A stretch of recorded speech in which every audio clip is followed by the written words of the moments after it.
오늘의 말씀은 이사야 49장 14절부터 50장 3절까지 말씀입니다. 오직 시온이 이르기를 여호와께서 나를 버리시며 주께서 나를 잊으셨다 하였거니와 여인이 어찌 그 젖 먹는 자식을 잊겠으며 자기 태에서 난 아들을 긍휼히 여기지 않겠느냐. 그들은 혹시 잊을지라도 나는 너를 잊지 아니할 것이라. 내가 너를 내 손바닥에 새겼고 너의 성벽이 항상 내 앞에 있나니 내 자녀들은 빨리 걸으며 너를 헐며 너를 황폐하게 하던 자들은 너를 떠나가리라. 내 눈을 들어 사방을 보라. 그들이 다 모여 내게로 오느니라. 나 여호와가 이르노라. 내가 나의 삶으로 맹세하노니 내가 반드시 그 모든 무리를 장식처럼 몸에 차며 그것을 띠기를 신부처럼 할 것이라. 이는 내 황폐하고 적막한 곳들과 내 파멸을 당하였던 땅이 이제는 주민이 많아 좁게 될 것이며 너를 삼켰던 자들이 멀리 떠날 것이니라. 자식을 잃었을 때에 낳은 자녀가 후일에 내 귀에 말하기를 이곳이 내게 좁으니 넓혀서 내가 거주하게 하라 하리니 그때에 내가 내 마음에 이르기를 누가 나를 위하여 이들을 낳았는고 나는 자녀를 잃고 외로워졌으며 사로잡혀 유리하였거늘 이들을 누가 양육하였는고 나는 홀로 남았거늘 이들은 어디서 생겼는고 하리라. 주 여호와가 이같이 이르노라. 내가 문 나라를 향하여 나의 손을 들고 민족들을 향하여 나의 기치를 세울 것이라. 그들이 내 아들들을 품에 안고 내 딸들을 어깨에 메고 올 것이며 왕들은 내 양부가 되며 왕비들은 내 유모가 될 것이며 그들이 얼굴을 땅에 대고 내게 절하고 내 발에 티끌을 핥을 것이니 내가 나를 여호와인 줄을 알리라. 나를 바라는 자는 수치를 당하지 아니하리라. 용사가 빼앗은 것을 어떻게 도로 빼앗으며 승리자에게 사로잡힌 자를 어떻게 건져낼 수 있으랴. 여호와가 이같이 말하노라. 용사의 포로도 빼앗을 것이요 두려운 자의 빼앗은 것도 건져낼 것이니 이는 내가 너를 대적하는 자를 대적하고 내 자녀를 내가 구원할 것임이라.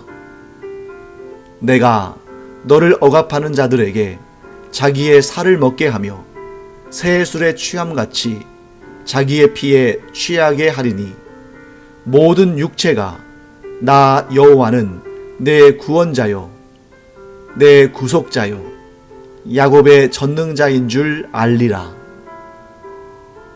나 여호와가 이같이 말하노라. 내가 너희의 어미를 내보낸 이혼 증서가 어디 있느냐? 내가 어느 체주에게 너희를 팔았느냐? 보라, 너희는 너희의 죄악으로 말미암아 팔렸고 너희의 어미는 너희의 배역함으로 말미암아 내 보냄을 받았느니라. 내가 왔어도 사람이 없었으며 내가 불러도 대답하는 자가 없었음은 어찌 됨이냐? 내 손이 어찌 짧아 구속하지 못하겠느냐? 내게 어찌 건질 능력이 없겠느냐? 보라, 내가 꾸짖어 바다를 마르게 하며 강들을 사막이 되게 하며 물이 없어졌으므로 그 물고기들이 악취를 내며 갈아여 죽으리라. 내가 흑암으로 하늘을 입히며 굵은 배로 덮느니라.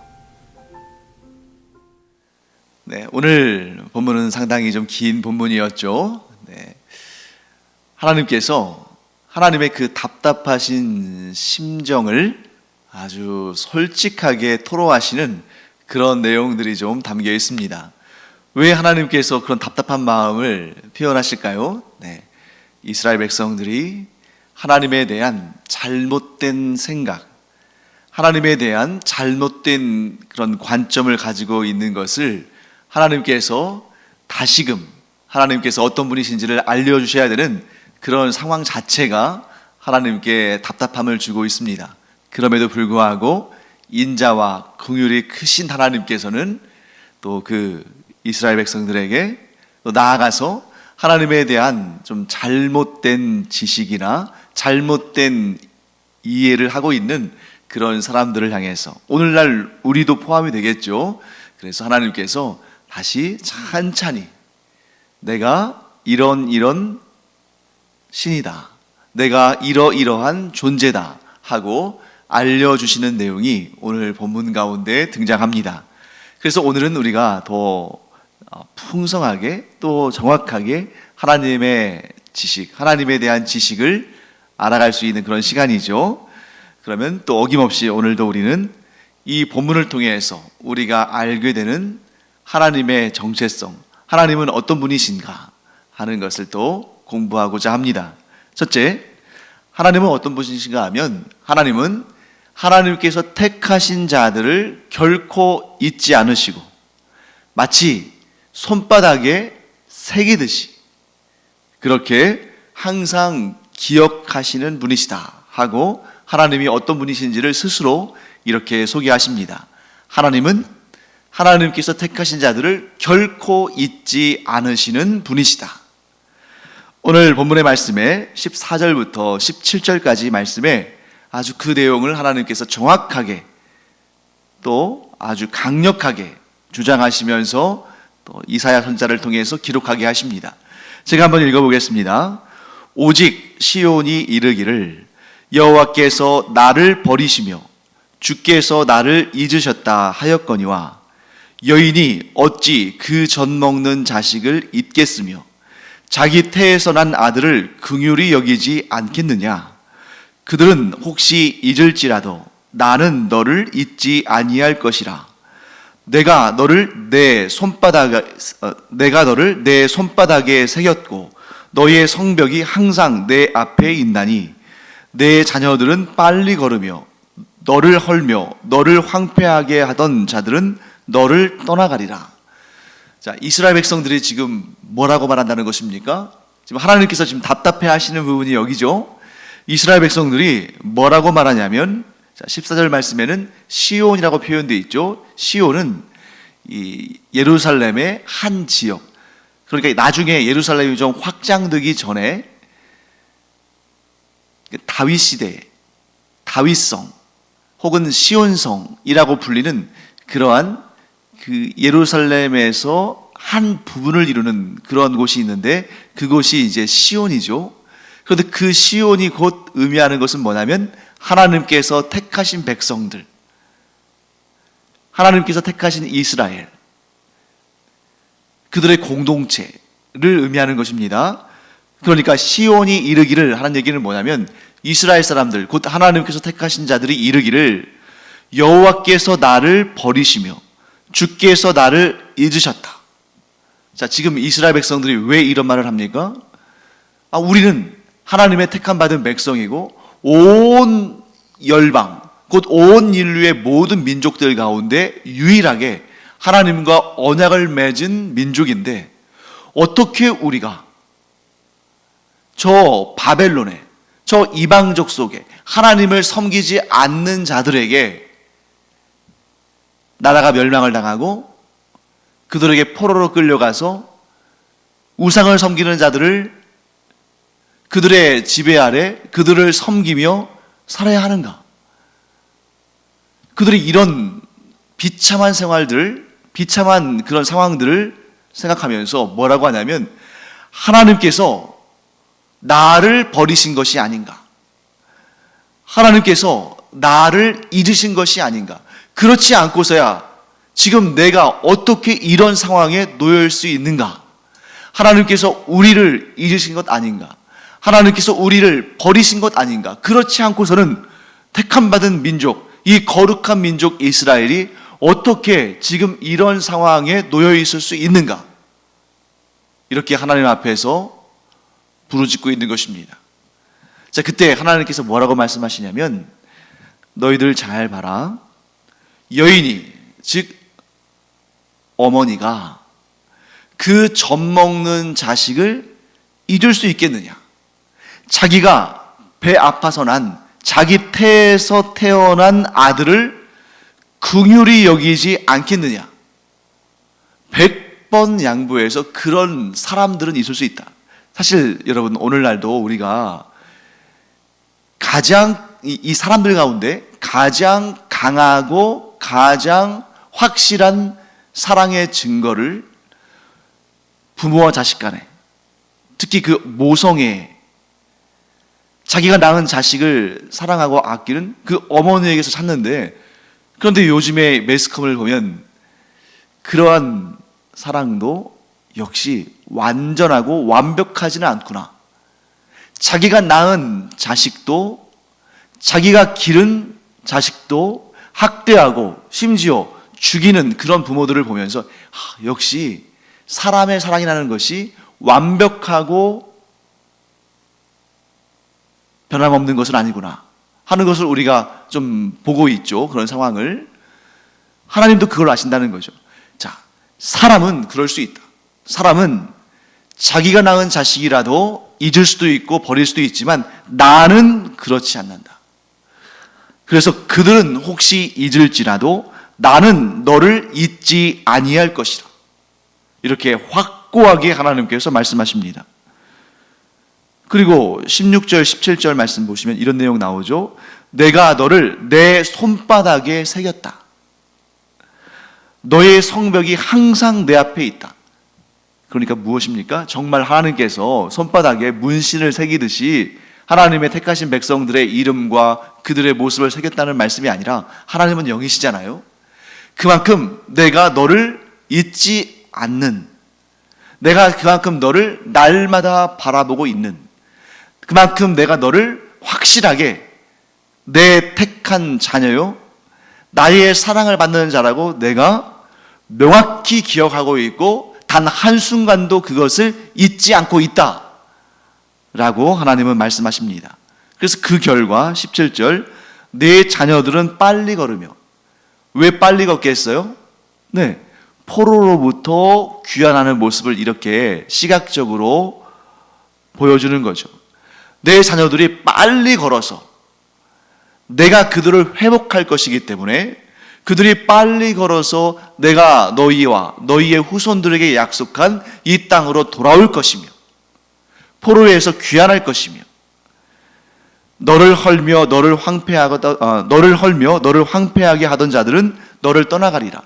너희를 정복하고 너희를 지배하며 너희를 못살게 굴던 그들은 어느 날 갑자기 떠날 것이다. 그 이유는 무엇입니까? 하나님께서 그들을 몰아내셔서, 하나님께서 하나님의 택하신 자들을 기억하시고 사랑하시고 돌아보실 뿐만 아니라 그 능력의 팔로 포로되어서 끌려갔던 자녀들을 다시 약속의 땅으로 돌아오게 하시고, 이 땅을 지배하고 있던 그 악한 무리들, 하나님을 경외하지 아니하고 하나님의 택하신 자들을 괴롭혔던, 학대했던 그들은 하나님이 쫓아내실 것이다. 이렇게 약속하시는 것입니다. 그래서 오늘 이 본문에서 하나님께서 가장 강조하셔서 말씀하시는 것은 이것이죠. 사람 부모는 자기 자식을 잊기도 하고 버리기도 할 수도 있겠지만, 하나님은 결코 하나님께서 택하신 자를 버리지도 않으시고 잊지도 않으신다. 이 사실이 우리에게 얼마나 큰 위로와 힘이 되는지 우리는 명확히 알아야 됩니다. 사랑하는 성도 여러분, 우리가 이스라엘 사람들을 보고 성경에 나와 있는 이스라엘 민족의 행위들을 볼 때 비난하기 쉽죠. 아니, 전 세계 모든 인류의 대표가 돼서 하나님과 언약을 맺은 그 특권을 얻었으면 오직 하나님만 섬기고 하나님 앞에 하나님의 뜻대로 거룩하게 살며 하나님께서 맡기신 그 사명을 기쁨으로 감당해야 할 텐데 어떻게 저렇게 반복적으로 하나님 앞에 범죄하고 반복적으로 우상을 섬기고 그래서 하나님께서 회초리를 드시면 좀 정신을 차렸다가 계속 그럴 줄 알았는데 또 죄를 저지르고 또 우상을 섬기고 어떻게 저럴 수 있을까? 사랑하는 성도 여러분, 그 이스라엘의 실패를, 그 이스라엘의 범죄함을, 그 이스라엘의 허물을 하나님께서 성경에 기록하게 하시고 오늘날 우리가 읽고 듣고 배우게 하시는 목적이 무엇입니까? 우리라고 다를 바가 없기 때문입니다. 이스라엘 백성은 실패했지만 나는 결코 실패하지 않으리라. 이스라엘 백성들은 범죄했지만 우리는 결코 범죄하지 않으리라. 이스라엘 백성들은 우상을 섬겼으나 나는 또 나의 가족은 또 우리 이 교회 공동체는 결코 우상을 섬기지 않을 것이다. 이렇게 자기 자신에게 확신하는 자는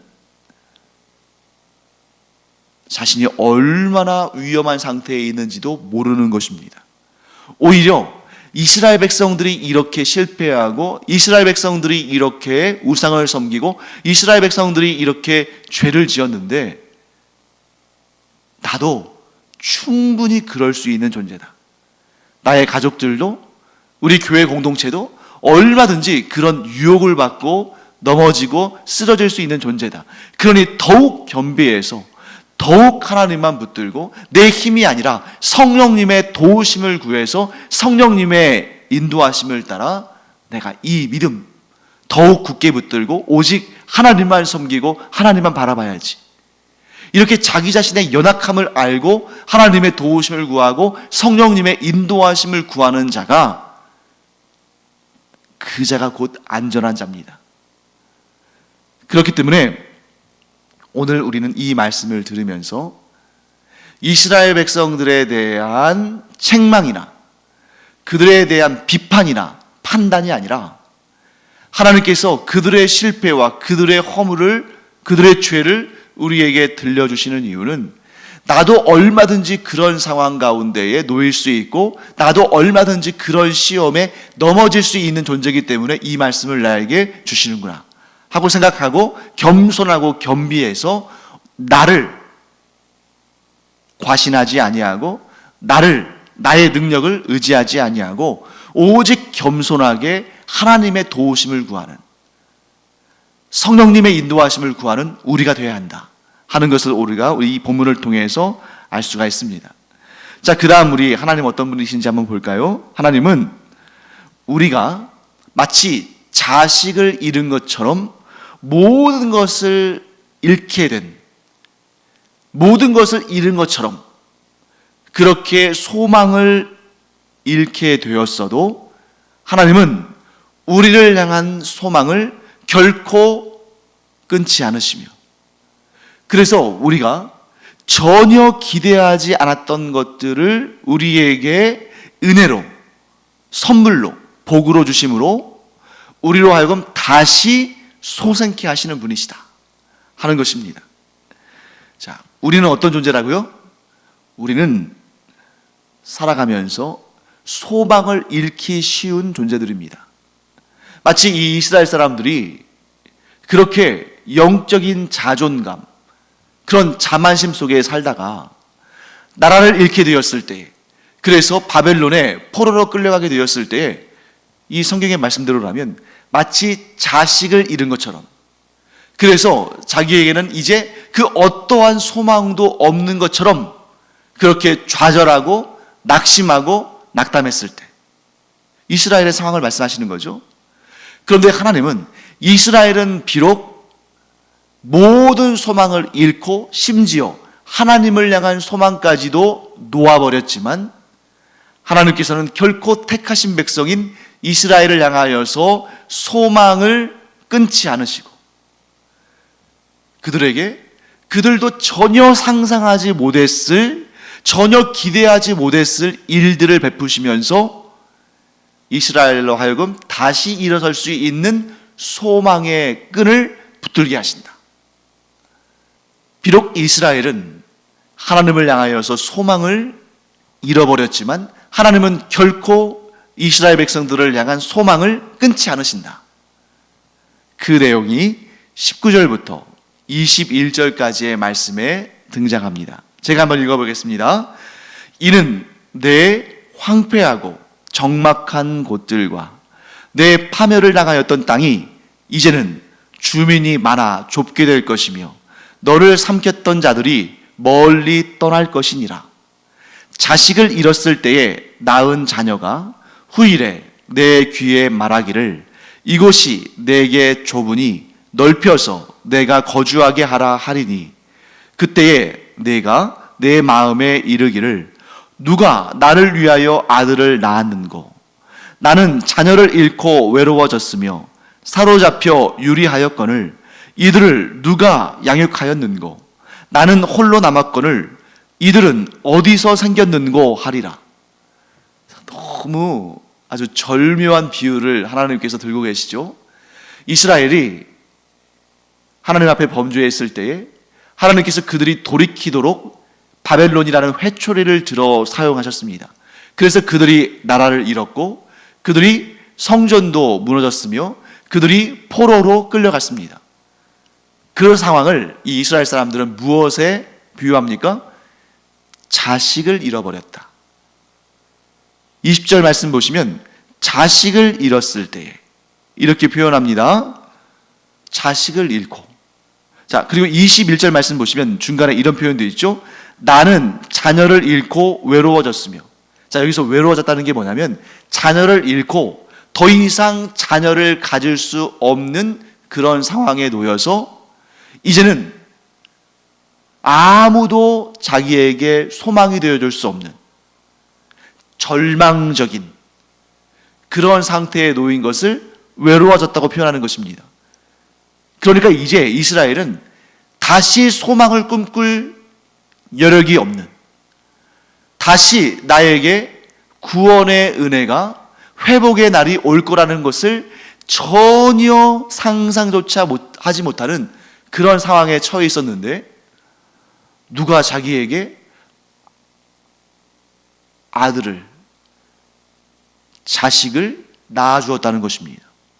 나는 모든 소망이 끊어졌는데 내 자식을 잃고 이제는 더 이상 자식을 낳을 수 없는 그런 절망적인 상태에 이르렀는데 이 자녀들은 어디에서 온 것인가?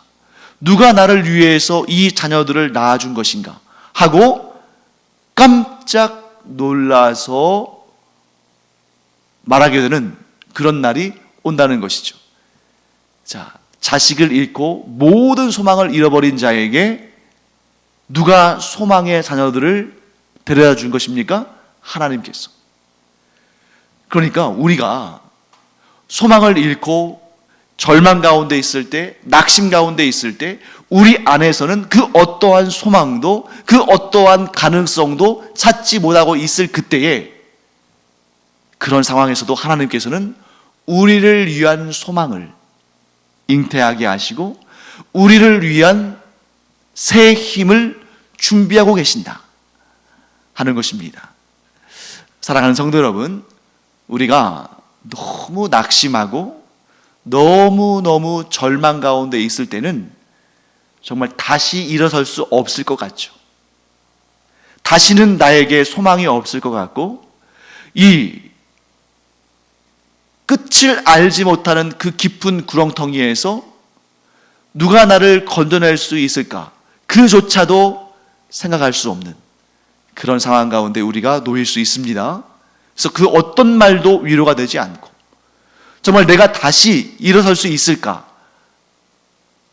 그 생각조차 할 수 없는 그런 절망의 터널 속에 있을 때 그때도 하나님께서는 우리를 위한 소망을 준비하고 계시고 우리를 위해서 하나님께서 새로운 비전을 잉태하고 계시고 하나님의 때가 참에 마치 자식이 살아 돌아온 것처럼 우리 안에 새로운 소망이 살아 숨쉬게 하시고 나타나게 하실 때에 우리가 깜짝 놀라는 것이죠. 내가 아무런 소망도 가질 수 없는 그런 절망 가운데 있었는데 이 소망은 어디로부터 온 것인가? 내가 전혀 기대하지도 못하고 내가 전혀 예상하지도 못한 이런 일들이 어디에서 일어난 것인가? 나를 구원하고 나를 일으키는 이런 새 소망들은 어디로부터 온 것인가? 단 한 분이죠. 우리에게는 그런 소망을 일으킬 힘이 없습니다. 세상은 우리에게 그런 소망을 주지 못합니다. 그러므로 내가 전혀 예상하지도 못했고 내가 전혀 기대하지도 못했던 나를 일으켜주는 그 새 소망, 오직 하나님께로부터 온 것이다. 이스라엘은 역사 가운데 이 사실을 경험했습니다. 도무지 이 강대국, 이 강한 나라들 사이에서 새로운 소망은 꿈꿀 수도 없는데 하나님께서 포로로부터 귀환하게 하시고 심지어 하나님을 섬기는 성전이 재건되게 하시고 이스라엘이 하나님과 맺은 언약을 회복하게 하신 이 놀라운 역사, 이스라엘 사람들 안에서 일어난 것이 아닙니다. 그러면 그 새 소망은 누가 주신 것입니까? 하나님께서 주신 것이다. 우리가 절망 속에 있을 때도 하나님은 새 소망을 잉태하게 하시고 우리가 우리 자신에게서 어떠한 소망의 가능성도 찾지 못할 때에 하나님께서 그 소망을 우리에게 선물로, 은혜로, 복으로 주신다. 이 사실을 우리가 꼭 기억하기 바랍니다. 그래서 우리가 이 믿음, 하나님에 대한 이 지식을 견고하게 가짐으로 말미암아 절망이, 여러 가지 문제가, 낙심함이 우리를 찾아오려고 할 때 이 믿음으로 담대하게 승리하는 우리 모두가 되기를 간절히 축원합니다. 그래서 이 소망을 주시는 하나님께서는 우리에게 어떤 일을 행하시냐면 하나님은 하나님을 바라는 자, 곧 하나님을 믿고 의지하는 자, 하나님께 소망을 두는 자에게는 결코 수치를 당하지 않게 하신다. 세상은 하나님을 대적하고 하나님의 백성들을 절망으로 끌어내리고 수치를 주고 조롱을 하고 낙심하게 하려고 하지만 그러나 하나님께서는 하나님을 바라는 자, 하나님을 믿고 의지하는 자, 오직 하나님만 섬기는 자를 결코 수치를 당하지 않도록 하신다 하는 것을 오늘 본문은 이사야 선지자의 입을 통해서 말씀하십니다. 이 말씀 누가 주시는 말씀이에요? 하나님께서 주신 말씀입니다. 22절부터 24절까지 말씀을 제가 한번 읽어보겠습니다. 주 여호와가 이같이 이르노라. 내가 문 나라를 향하여 나의 손을 들고 민족들을 향하여 나의 기치를 세울 것이라. 그들이 내 아들들을 품에 안고 내 딸들을 어깨에 메고 올 것이며 왕들은 내 양부가 되며 왕비들은 내 유모가 될 것이며 그들이 얼굴을 땅에 대고 내게 절하고 내 발에 티끌을 핥을 것이니 내가 나를 여호와인 줄을 알리라. 나를 바라는 자는 수치를 당하지 아니하리라. 용사가 빼앗은 것을 어떻게 도로 빼앗으며 승리자에게 사로잡힌 자를 어떻게 건져낼 수 있으랴. 자, 용사이신 하나님, 승리자이신 하나님께서 이스라엘을 위해서 이 일들을 행하실 것인데 그 일들이 무엇입니까? 이스라엘을 괴롭혔던, 이스라엘을 멸망시켰던 그 왕들이 도리어 이스라엘의 양부, 즉 양아버지가 되고 그들의 왕비들은 이스라엘의 유모가 되는, 곧 그들을 괴롭히고 그들을 못살게 굴고 그들을 힘들게 했던 그 주변의 열강들, 그 강한 나라들이 도리어 하나님께서 그들을 이스라엘의 도움을 얻게 하는 자들로, 이스라엘을 살피는 자들로, 이스라엘을 복되게 하는 자들로, 이스라엘을 하나님의 은혜를 얻는 그런 자들로 삼으실 때에 하나님께서 그들을 통해서 일하실 것이다. 얼마나 놀라운 일입니까? 하나님께서 전세를 뒤바꾸셔서 이스라엘을 괴롭히던 자들이 도리어 이스라엘을 돕는 자들이 되게 하시는, 심지어 그들이 이스라엘 앞에 무릎을 꿇게 하시고 그들이 이스라엘 앞에서 도리어 하나님의 영광을 찬양하게 하는 그러한 대역전의 역사를 하나님께서 이루신다는 것입니다. 무엇을 위해서? 하나님은 하나님을 의지하는 자, 하나님만을 섬기는 자, 곧 하나님만을 바라는 자를 결코 수치를 당하지 않게 하시는 분이시기 때문에, 사랑하는 성도 여러분, 이 말씀이 우리에게 복음이 되는 줄 믿습니다. 하나님은 하나님을 바라는 자들, 하나님께만 소망을 두는 자들, 하나님만 믿고 의지하고 하나님만 섬기는 자들을 결코 수치를 당하지 않도록 그들을 높이시고 그들을 귀히 여기시며 그들에게 새 소망을 주시고 그들에게 구원을 베푸신다. 하나님은 결코 하나님을 바라는 자들을 수치를 당하지 않게 하신다. 이 말씀을 우리가 믿음으로 붙들고, 그래, 내가 지금 어려운 상황에 있고 내가 지금 힘든 상황이 있다 할지라도 하나님을 바라자. 왜냐하면 하나님은 하나님을 바라는 자들이 결코 수치를 당치 않도록 하시는 분이시다. 하나님께서 그렇게 약속하셨고 하나님께서 그렇게 선포하셨으니 하나님은 나로 하여금 수치를 당하지 않게 하실 것이다. 이 믿음 위에 굳건히 서는 우리 모두가 되기를 간절히 축원합니다. 그러면 우리는 어떻게 살아야 할 것인가? 우리 자신을 바라보고 우리 자신이 어떤 존재인지를 알므로 우리의 삶의 모습을 바꿔야 되는데, 하나님께서는 하나님께 문제가 있는 것이 아니라 우리 자신에게 문제가 있다는 사실을 명확히 보여주십니다. 그러면 하나님께는 문제가 없고 우리 자신에게만 문제가 있다면 하나님은 바꿀 필요가 없는 것이고 우리 자신이 바꿀 필요가 있는 것이죠. 어떻게 해요? 우리가 그런 문제들에, 그런 어려움에, 그런 환난과 고통에 빠지는 이유는 우리의 죄와 허물 때문이기 때문에 하나님은 항상 우리를 도우시고 항상 우리를 존귀하게 하시고 항상 우리에게 소망을 예비하시고 우리를 수치를 당하지 않도록 하시기를 원하시고 또한 그런 일을 행하시는 분이시기 때문에 우리만, 하나님은 한결같으시고 신실하신 분이기 때문에 우리만 제대로 변화되면 됩니다. 그러면 어떻게 변해야 할 수 있는 것인가? 우리의 죄와 허물이 이런 모든 악하고 두렵고 우리의 소망을 빼앗는 그런 일들을 이루기 때문에 우리의 죄와 허물을 속히, 그 문제를 속히 해결하고 하나님께로 돌아와야 한다는 것입니다. 50장 1절 말씀을 제가 한번 읽어보겠습니다. 나 여호와가 이같이 말하노라. 내가 너희의 어미를 내보낸 이혼 증서가 어디 있느냐? 내가 어느 체주에게 너희를 팔았느냐? 보라, 너희는 너희의 죄악으로 말미암아 팔렸고 너희의 어미는 너희의 배역함으로 말미암아 내보냄을 받았느니라.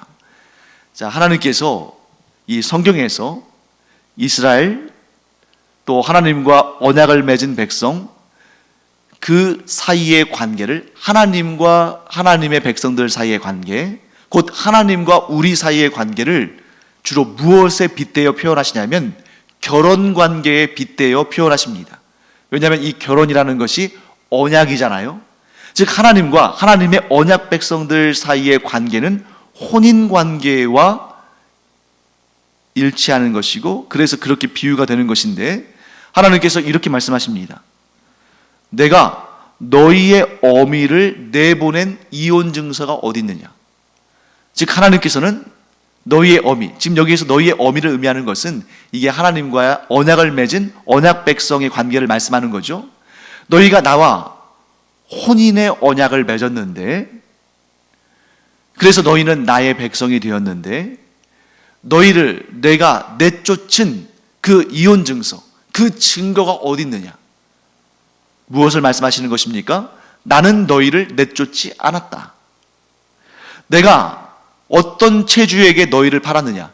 즉 내가 어떤 빚장이에게, 어떤 고리대금업자에게 너희를 돈 받고 팔았느냐? 아니다. 너희가 팔린 이유는, 너희가 혼인관계에서 내쫓긴 이유는 너희의 죄악과 너희의 배역, 곧 너희가 하나님을 떠나 우상을 섬기는 그런 배역 때문이지, 나는 너희를 내보내지 않았다. 나는 너희에게 이혼 증서를 써준 적도 없고 나는 너희를 내쫓은 적도 없다. 그러니 거기에 바로 소망이 있는 것입니다. 만일 하나님께서 우리를 내쫓으시고, 만일 하나님께서 우리에게 이혼 증서를 쓰시고 우리에게 이혼 증서를 주시고 우리와의 관계를 끊으셨다면 우리는 소망이 없습니다.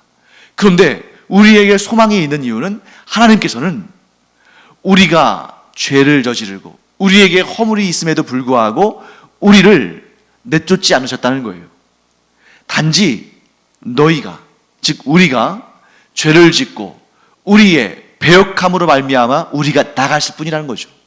그러니 이제는 나는 너희를 버리지 않았으니 너희가 그 죄로부터 돌이키고 너희가 그 배역으로부터 돌이키면 나는 이미 너희를 맞아들일, 또 그 관계를 회복할, 그 언약을 유지할 모든 준비는 나는 이미 다 끝나 있다. 그러니 너희가 회개하고 돌이켜서 돌아오라, 이렇게 말씀하시는 것입니다. 사랑하는 성도 여러분, 때때로 우리가 신앙생활할 때에 내 죄로 말미암아, 내 배역함으로 말미암아, 내가 하나님을 떠남으로 말미암아 염치 없어서, 부끄러워서, 죄송해서 하나님과의 관계를 회복할 엄두를 내지 못할 때가 많습니다.